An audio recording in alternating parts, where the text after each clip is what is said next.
Hello and welcome. So with this video, we are starting a similar series for Zoology Optional that I started just 2 days back for Botany Optional. That means this is a series of decoding the optional subject syllabus. Zoology has always been an extremely popular biological science subject. It has been a hot favorite of the medical doctors, the zoology graduates, the dental surgeons, allied medical professionals, veterinary doctors, and practically biology background student from almost any discipline, biotechnology, microbiology, so on. In the recent years, I have even seen the trend that a number of candidates who have not studied biology in their graduation, even they are taking zoology and they are doing well with zoology. So it was only a long overdue thing that we do a syllabus decoding of zoology. And in this series, there are two things that I would want you to please pay attention to so that you know what you are going to get out of this series and how you will be aligning your studies with this series. So this is a series where we will be posting weekly videos.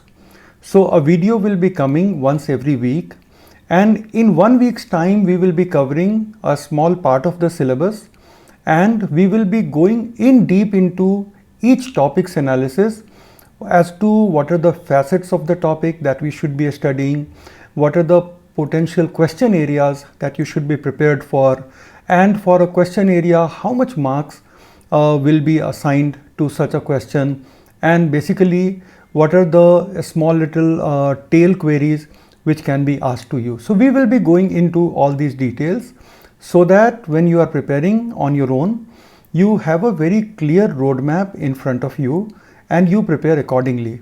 Because preparation, if correctly done, only that preparation translates into good score, and a good score will be translating into an eventual success in the civil service or the forest service examination.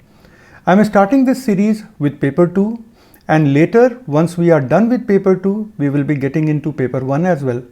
In paper 2, I am starting with the very first topic, cell biology, and cell biology has like an easy syllabus, easy to understand, but there are several topics. I am dividing cell biology into two parts. The first part will be related to organelles. That's what we are going to discuss today.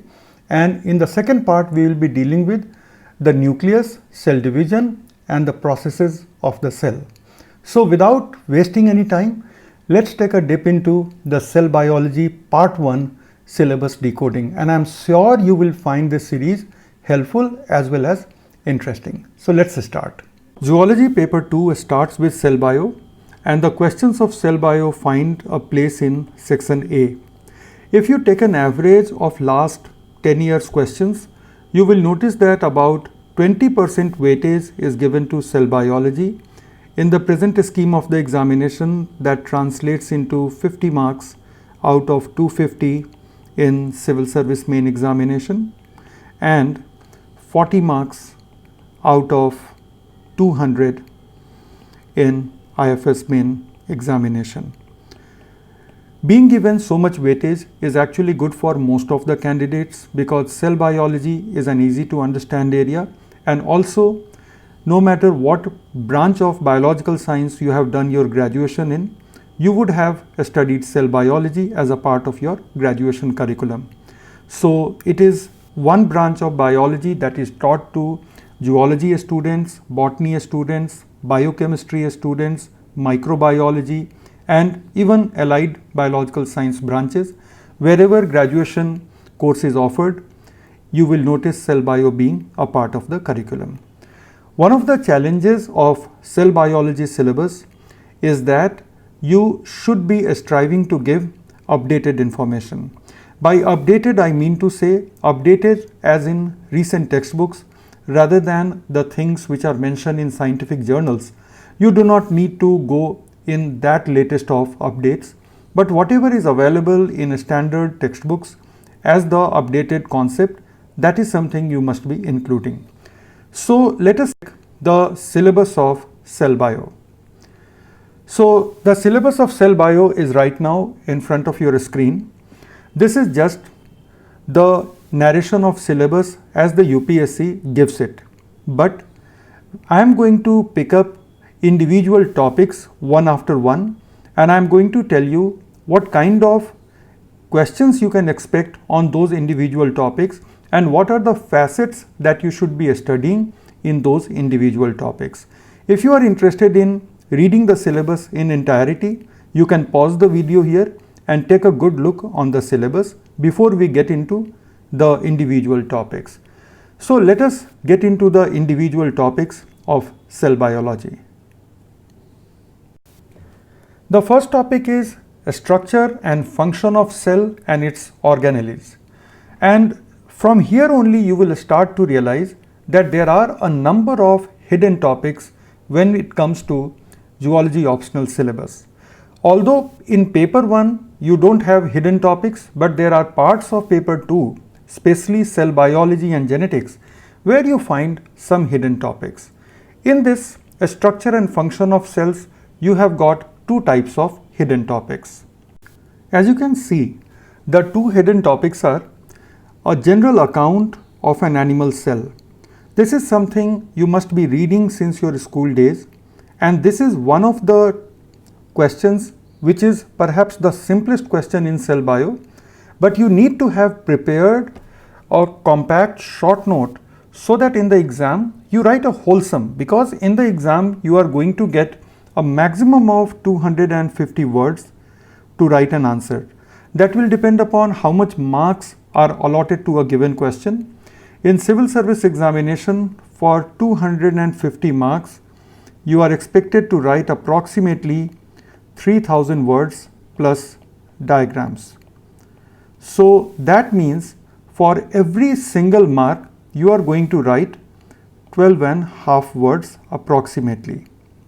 So when I say that you will be writing a 250 word answer, that means this question will be carrying 20 marks. Suppose a question carries only 10 marks, so that's an indicator to you that you have to write your answer in about 125 words. Well, so it is important to be prepared even for the simplest question. You have to understand that a question can be ordinary, but your answer cannot afford to be ordinary.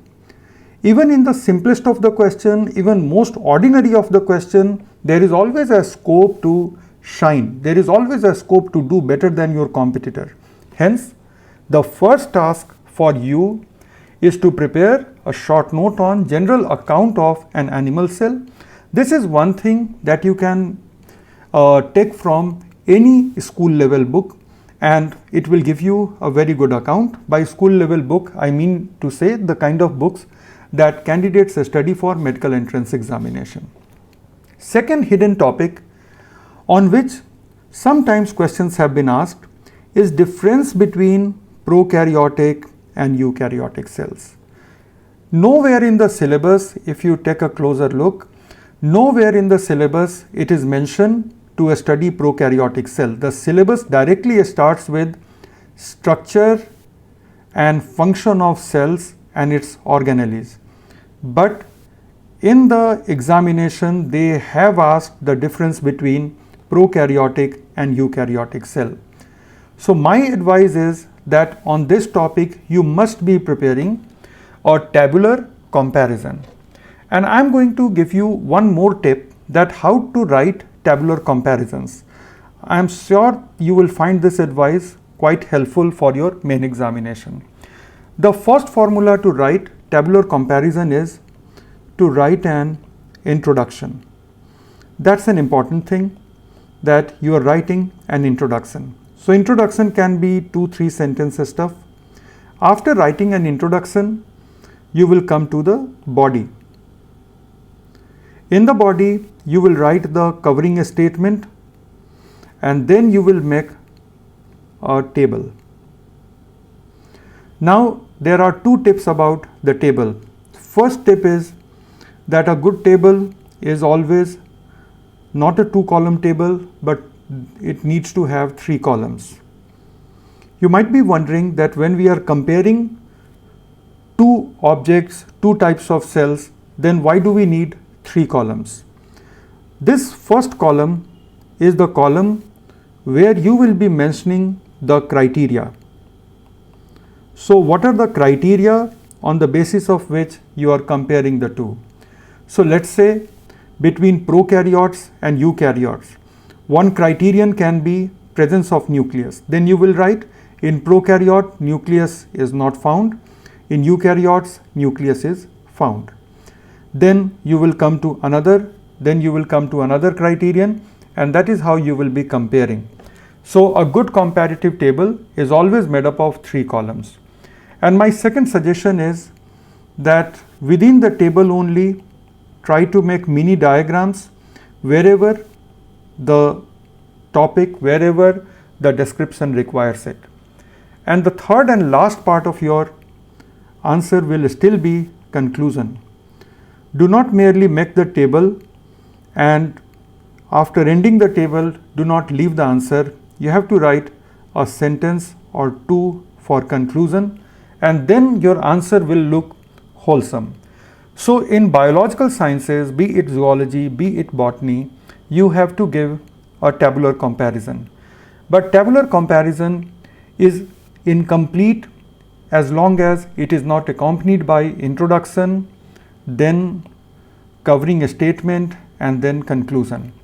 And then a good column will have 3 columns, a good table will have 3 columns, and it will have mini diagrams wherever required. Do not overdo the diagrams, you are running short of time anyway, so as per need you have to do it. So I hope you have understood that within the first innocent statement, a structure and function of cells, you have got 2 potential questions hidden. Now let us take a look on the next topic. If you see the syllabus, then sequentially the next topic on the right side of your screen, sequentially the next topic should be nucleus. But when we are preparing, we have to go by conceptual coherence rather than following the sequence of topics in the syllabus. The zoology syllabus does not have topics mentioned in proper conceptual sequence. So after a general introduction of the cell, you should be starting with plasma membrane.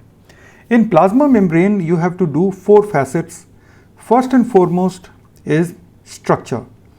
So what is the basic structure of the plasma membrane? Where it is found, what is its thickness, what is its nature, the elastic nature, so on. After this, you will come to chemical composition of plasma membrane. That will imply you have to study the membrane lipids, you have to study the membrane proteins, and you have to study the membrane carbohydrates. In this part, have a good clarity that what are the classes of membrane lipids, what are the classes of membrane proteins, and what are the classes of membrane carbohydrates. To give you an idea, the most abundant membrane lipids are glycerophospholipids, most abundant. And then the second most abundant are sterols, and in animal cells, most important sterols are cholesterol. So in animal cells, the main 2 categories of lipids are glycerophospholipids and sterols. Glycerophospholipids can be conjugated or it can be unconjugated. Apart from that, you have a third category of lipid that is known as sphingolipids. Sphingolipids are quite abundant in the plasma membrane of central nervous system cells. So you have to do 3 categories of lipids. After that, we come to membrane proteins. A traditional way to classify membrane proteins is that membrane proteins are present in 2 forms, peripheral and integral, but then a third class is known as anchored membrane proteins. And that is not all. In each class you have got subclasses. You should be going into subclasses of membrane protein. What are the subclasses of integral protein? Then you will notice that you have got monotopic protein, you have got single pass protein, you have got multi-pass protein, you have got multi-subunit protein, you have membrane pore, so on. Similarly, in anchored protein, you have got GPI anchored and you have also got prenyl anchored proteins. You have to know all these types of membrane proteins, and I'm going to come to the questions and you will understand the importance of knowing all the types of membrane proteins here. And then you have to know the membrane carbohydrates. So membrane carbohydrates are all conjugated carbohydrates. Membranes do not carry any free carbohydrate. There are two things which unify all the membrane carbohydrates. The first thing is that all of them are conjugated, that is the first. Second is all of them are oligosaccharides. They are conjugated either to certain proteins or they are conjugated to lipids. When they are conjugated to proteins, the protein is known as glycoprotein, and when they are conjugated to lipid, the lipid is known as glycolipid. They are oligosaccharide, that means they are short to mid-length chains, and these oligosaccharides have got only 7 sugars. I am writing some of the sugars and it is for you to find other sugars. So glucose is one sugar, galactose is another sugar, N-acetyl glucosamine is another sugar, N-acetyl galactosamine is another sugar, mannose is another sugar. Find out the other 2 sugars, but that's what you have to do. So then you have understood the membrane biochemical composition. Here now I must point out that you can expect a standalone question on membrane lipids, 10 marks, and a standalone question on membrane proteins, 10 marks. And chemical composition of membrane can be also asked as a combined question, sometimes in 10 marks, sometime in 15 marks. So you need to have the factual and conceptual base, and then playing with the facts and your concept, you can write the optimally sized answer. Third is the models of the membrane.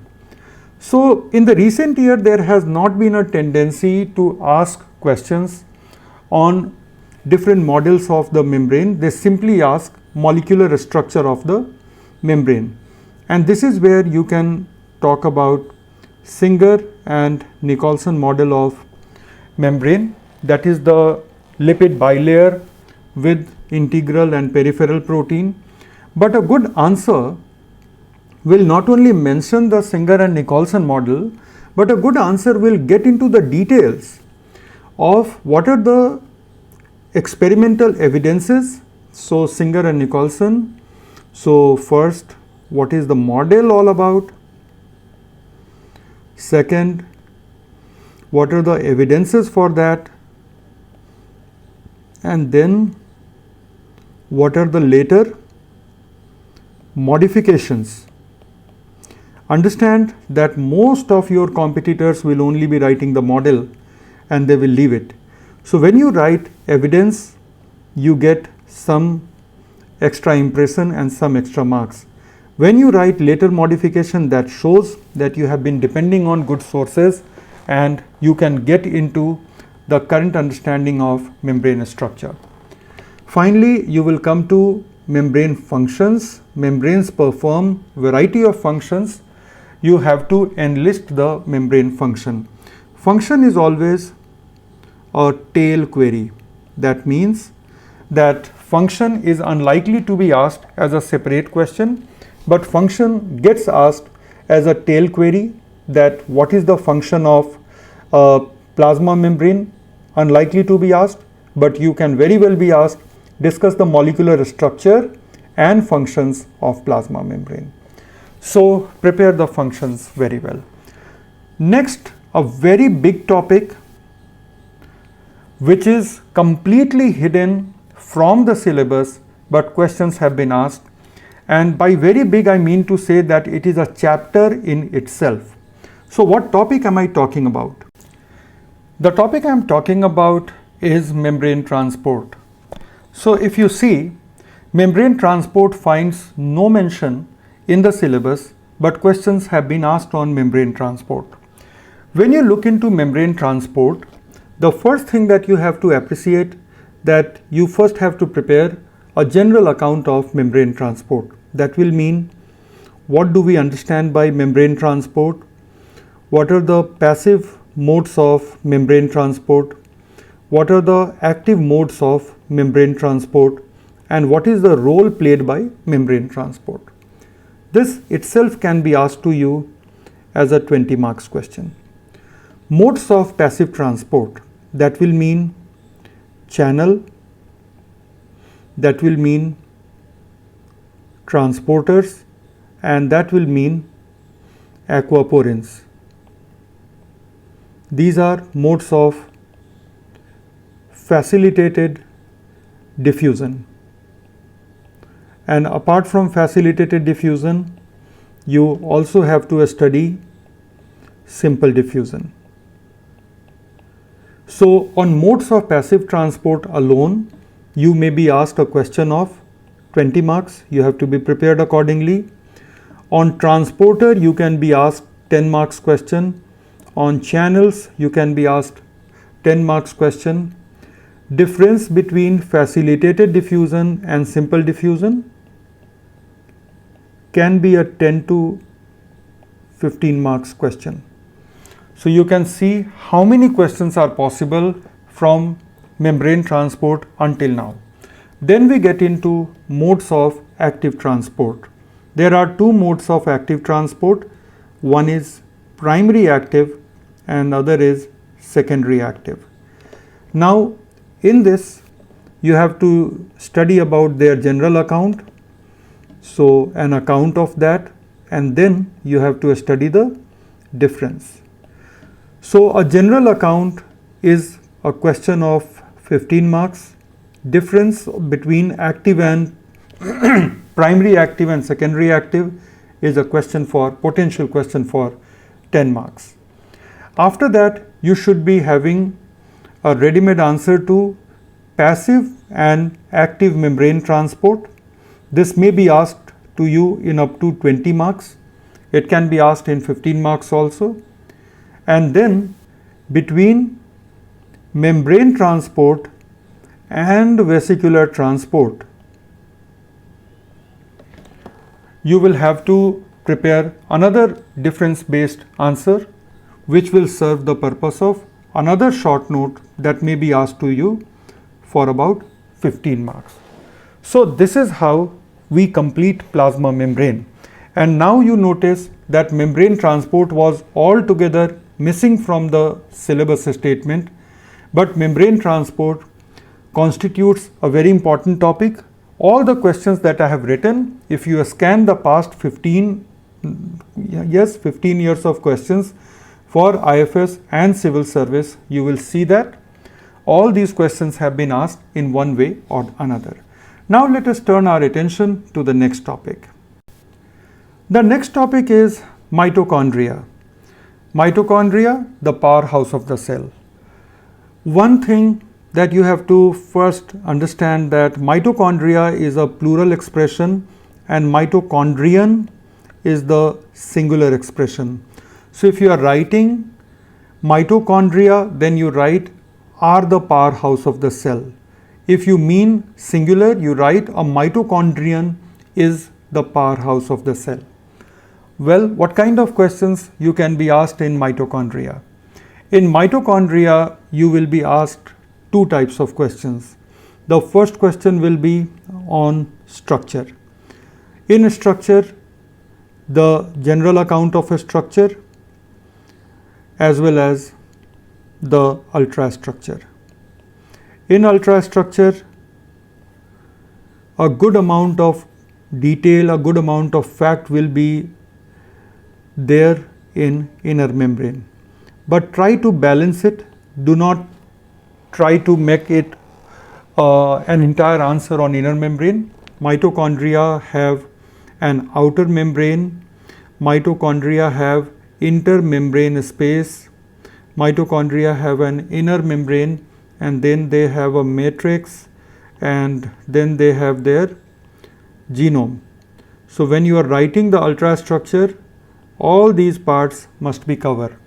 But what I was telling you, that inner membrane has got the respiratory chain complexes. You will need to draw a table. Tables will be very easy to describe the different components of the respiratory chain complex.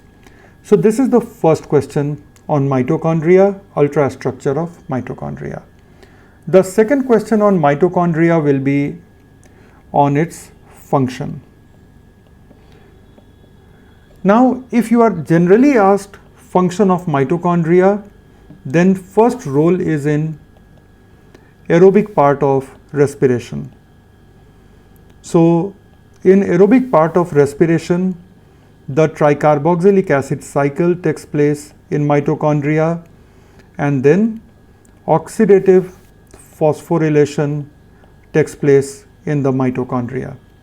Apart from that, mitochondria also play important role in lipid breakdown. There are organisms where fatty acid oxidation takes place in mitochondria. Then mitochondria also generate intermediates. So mitochondria will generate intermediates for anabolic processes. How? There are products of TCA cycle which can be utilized in biosynthetic pathways. You need to mention that. So mitochondria can play a role in catabolism. Mitochondria has a role in anabolism. So if you are ever asked a question that mitochondria are amphibolic, you know why they are called amphibolic, because it plays a role in catabolic as well as anabolic. Apart from that, mitochondria also have genetic roles to play. Mitochondrial defects lead to a number of maternally inherited diseases. Do a research, find the name of those diseases. One disease is Leber's hereditary optic neuropathy. One is Pearson's marrow pancreas syndrome. So you will find these examples. So mitochondria do have a genetic role to play, and last but not the least, mitochondria also play a role in programmed cell death, that is apoptosis. So these are the parts of mitochondria that you have to present in the function. Apart from that, there is one more aspect of mitochondria that might be asked to you, and that aspect is origin of mitochondria. That has already been asked earlier. So for that, you need to prepare the endosymbiotic theory. So when you prepare endosymbiotic theory, you will be ready for origin of mitochondria, but only endosymbiotic theory would not be enough. You also need to know the evidences that why the mitochondria are endosymbiotic organelles, what are the evidences before us, and then you will be writing about the origin of mitochondria. So well, that is about mitochondria. Moving to the next topic, that will be endoplasmic reticulum. In endoplasmic reticulum, you can expect two types of questions. First, structure, and in structure, you know that ultrastructure is also expected, and while dealing with it, be sure that you are nicely handling a smooth and rough endoplasmic reticulum. That will be very, very important. And apart from a structure, you will also be required to do functions. So function wise, a smooth endoplasmic reticulum has largely role related to lipid and glycogen metabolism, whereas rough endoplasmic reticulum is mainly concerned with protein modification. So you have to prepare the topics accordingly. And in protein modification, you will also be required to understand the modes of protein transport, protein's entry into the ER. So modes of protein entry into ER.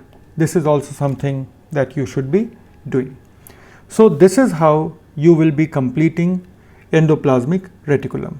So that is core coverage of endoplasmic reticulum. After dealing with the core coverage of endoplasmic reticulum, there will be certain peripheral topics that you will have to do. The first peripheral topic is signal hypothesis. And please mind it that signal hypothesis is very different from cell signaling. Signal hypothesis basically talks about biochemical signals which play a role in movement of proteins from one place into the cell into another. Why it is important in the context of endoplasmic reticulum? Because it was discovered in the context of endoplasmic reticulum by Blobel and Sabatini, who told that how a biochemical signal will be transferring protein into the endoplasmic reticulum for further processing. So that is the first one. Second one, comparisons. Two comparisons I can clearly see. One is endoplasmic reticulum and Golgi apparatus, and second is rough endoplasmic reticulum and smooth endoplasmic reticulum. Each comparison may be asked to you in 10 to 15 marks, and signal hypothesis may be asked to you in up to 15 marks. Once you have done these facets, you will be done with endoplasmic reticulum. Now the next topic should logically be Golgi apparatus. In Golgi apparatus, you will be expected to handle ultrastructure. This is going to be a small topic. Second, its role. What are the things which take place in Golgi apparatus? Then, cooperation with endoplasmic reticulum. It can be worded in some other way also, that is relation with endoplasmic reticulum. And in the earlier part, we have already discussed the comparison between Golgi and endoplasmic reticulum. Here I would like to add one more potential question, that is difference between nitrogen linked protein glycosylation, that is called N-glycosylation, and oxygen linked glycosylation. So when proteins are attached with oligosaccharides, that we know as glycosylation. Nitrogen linked glycosylation takes place in the endoplasmic reticulum, and this one, oxygen linked glycosylation, takes place in the Golgi apparatus. They are basically two steps of the same process, that is conjugating the secretable or plasma membrane or lysosomal protein with oligosaccharides. But first part of the process takes place in the ER, in the lumen of rough endoplasmic reticulum, that is N-linked glycosylation, and the second part, that is oxygen linked glycosylation, that takes place in the lumen of Golgi apparatus. So this difference itself is a question for 10 to 15 marks. Cooperation with ER is a question for 10 marks. Ultrastructure and role is a question for 15 to 20 marks. So here in Golgi, you have to be prepared with 3 different questions. This is how you have to break each topic into potential question, and that should lead your preparation in the right direction. So now it is the time to take a look on the syllabus itself and identify what are the topics that we have covered already. So well, what we have covered already is the structure and function of the cell. We have covered plasma membrane, mitochondria, Golgi bodies, endoplasmic reticulum. We are yet to do nucleus and ribosome and lysosomes. So here we are going to study the next set of cell components, lysosomes, ribosomes, etc. Now we are at ribosomes. So ribosomes are non-typical cell organelles. Why do we call them non-typical cell organelles? Because they have no membrane. And why do I say that they are non-typical cell organelles? Reason I have given, but in botany optional, this exactly was the statement. Write a note on a non-typical eukaryotic cell organelle. Most of the students found it difficult to understand examiner what cell organelle examiner wants them to write upon, but actually it was a question on ribosome. In ribosome, only one straight question is asked, that is its ultrastructure and its functions. Ultrastructure, you have to write subunit structure, large subunit, small subunit, how many proteins, how many RNA in large subunit, how many proteins, how many RNA, what type of RNA in the small subunit. After this, you will be writing the domains of ribosomes. By domain, we mean A pocket, amino acyl pocket, P pocket, peptidyl pocket, E pocket, that is exit pocket, then the peptidyl transferase center, then factor binding center, then RNA threading tunnel. All of these have to be mentioned. They are domains of ribosome. And the third thing that you will be writing is Lake's model, James Lake's model of how the two subunits of ribosome fit with each other. That is the ultrastructure. Function of ribosome is about translation. So at the time of coverage, I would suggest that do not get into the details of translation while you are doing ribosome. Later, you will be studying translation as a separate topic, and while writing the function of ribosome, you will just provide a gist of translation, and that will be the function of ribosome. So while you are covering ribosome, don't get into the molecular details of translation. Save that for a separate dedicated coverage. So this is what you have to do in ribosome.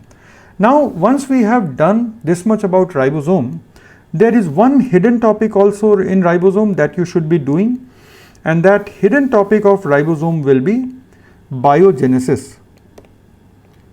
So some of you might be knowing that ribosomal RNA, especially 28S RNA, then 18S RNA, and then 5.8S RNA are synthesized as one big RNA in the nucleolus, whereas 5S ribosomal RNA is synthesized outside the nucleolus, but of course in the nucleoplasm. And after that, the ribosomal proteins are imported from the cytoplasm, and then they are assembled together in the outer part of the nucleolus, that is called ribosomal biogenesis. Question has been asked on ribosomal biogenesis, so you have to be prepared with this. So now looking back, what all questions can we expect on ribosomes? So on ribosomes, the questions that we are going to expect, biogenesis question is for 10 to 15 marks. Ultrastructure and function is again 15 to 20 marks. So that is how we have to do ribosomes. The next and last organelle that you have to study, after that you have to study about the nucleus, chromosome, cell division and all. So at the cytosolic level, the last organelle that you have to deal with is lysosome. Right at the outset, let me please add peroxisomes also. Peroxisomes are not mentioned in your syllabus, but peroxisomes will be important to be studied. What are the facets that you have to prepare?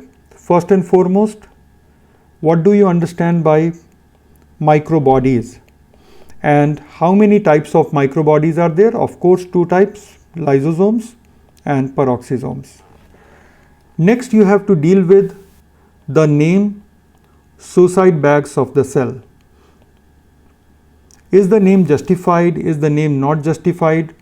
The answer is the name very popular, but it is not justified. Read in the book, you will get your answer. But this comment with factual substantiation you have to be ready with, that why lysosomes were called suicide bags, what were the presumption of the scientist, and why in reality the lysosomes are not actually the suicide bag of the eukaryotic cells. After this, you will be coming to study the function. Before functions, you will be studying the biochemistry of the lysosomes. So when you are doing the biochemistry of the lysosomes, you are basically talking about the hydrolytic enzymes which are present.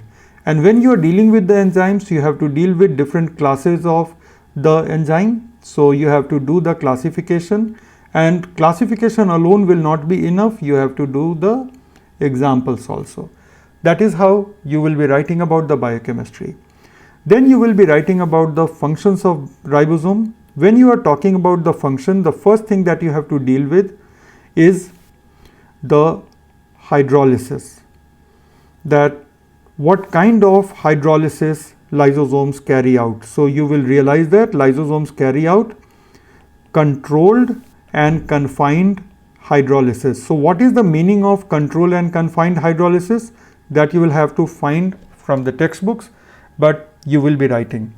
After that, you will be coming to what is the role of this hydrolysis, what are the examples of this hydrolysis, so on. Last part of lysosome that you have to study is biogenesis of lysosomes. So lysosomes arise from Golgi derived vesicles. The pre-lysosomal bodies are actually discharged from the trans part of Golgi apparatus. How these lysosomal pre-lysosomal bodies act as the sorting vesicle, how the enzymes are sorted, all of these things you have to study in lysosome. And this is where you will be studying the concept of primary lysosome, secondary lysosome, and tertiary lysosome. Lastly, you will be talking about the diseases which arise in humans because of lysosomal malfunctioning. We call these diseases as storage diseases because the role of lysosome is to carry out controlled breakdown of a number of unwanted substances. When this controlled breakdown does not happen, the human body tends to accumulate, human cells tend to accumulate a number of unwanted products. Since a number of unwanted products accumulate, the lysosomal function, because lysosomal function is absent, you will be noticing that the cell will be facing a number of adverse outcomes, and eventually the person will be facing a disease condition. So give the example of storage diseases which arise because of lack of lysosomal function. So with this you will be completing the entire coverage of cell organelle. This is my first part of cell biology coverage. In the second part of cell biology coverage, I will be taking you to nucleus, what are the topics and subtopics in nucleus, chromosomes, what are the things to pay attention, cell division, and molecular processes of the cell. So that is all in this video. That was part 1 of cell biology, and in part 2 of cell biology we will be dealing with the decoding of the rest of the topics of cell biology. So I really hope that you enjoyed this discussion and found it useful. Thank you very much for watching, and I will be meeting you soon with the second video. And as I told you in the earlier part of this video, I am trying to keep the frequency of these videos once a week, and this is the reasonable amount of time that you will be anyway needing to cover the topics the way I have asked you to do. My presumption is that you are doing zoology optional along with your general studies, and because you are doing it with general studies, topics will take their own time. You have to give that time, and by the time you have covered these topics as I have advised, my next video to guide you with the rest of cell biology will be available. For all help, support, study material, online courses, please feel free to get in touch with Evolution. The website address is given in the description. You can find our courses for zoology on our website and feel free to make a call to our offices. Thank you so much for watching. Goodbye and good luck to you.